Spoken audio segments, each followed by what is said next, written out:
Hey guys, today we're going to talk about the Vekoma Hurricane roller coaster. It's sure to be a thrill, so sit back, relax, and remain seated until we come to a full and complete stop. At that time, your lap bar will raise and you will begin to ask yourself, why am I watching this?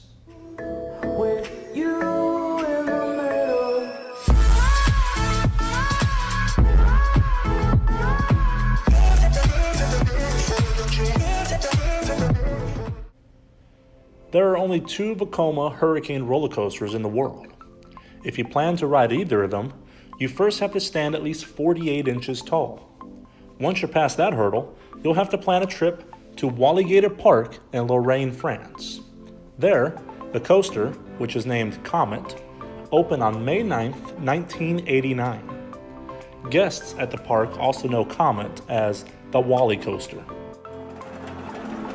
Once you board one of the two trains with 27 other riders, you will wait in anticipation as the coaster begins to climb a 79-foot-tall lift hill.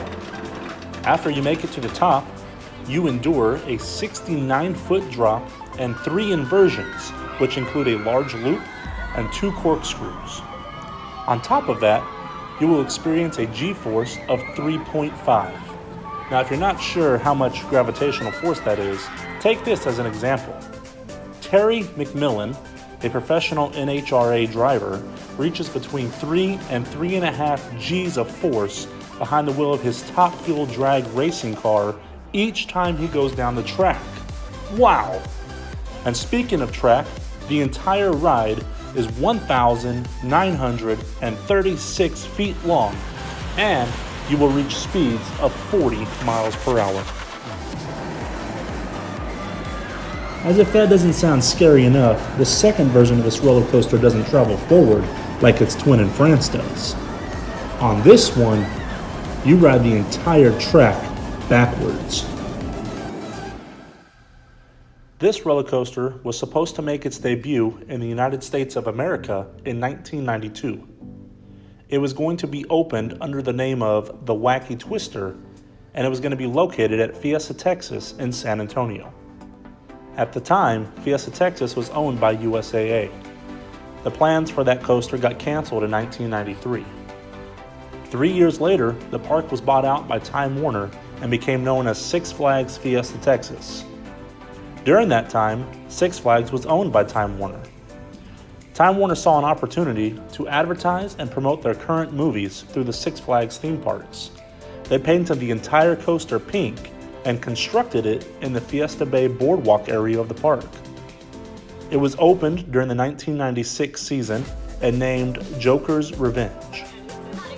This was not only the first Vekoma Hurricane roller coaster in the United States, but it was also the very first Vekoma roller coaster to run backwards a full circuit.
The ride remained open until the end of the 2001 season, when it was shut down due to the coaster getting too rough and suffering from mechanical problems.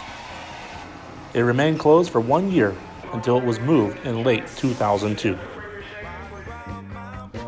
Six Flags had recently bought Jazzland, a theme park in Louisiana, which they renamed Six Flags New Orleans. Here, Joker's Revenge got a full makeover, including a cool new paint job. It was placed in the Mardi Gras section of the park. With its new home came a new name.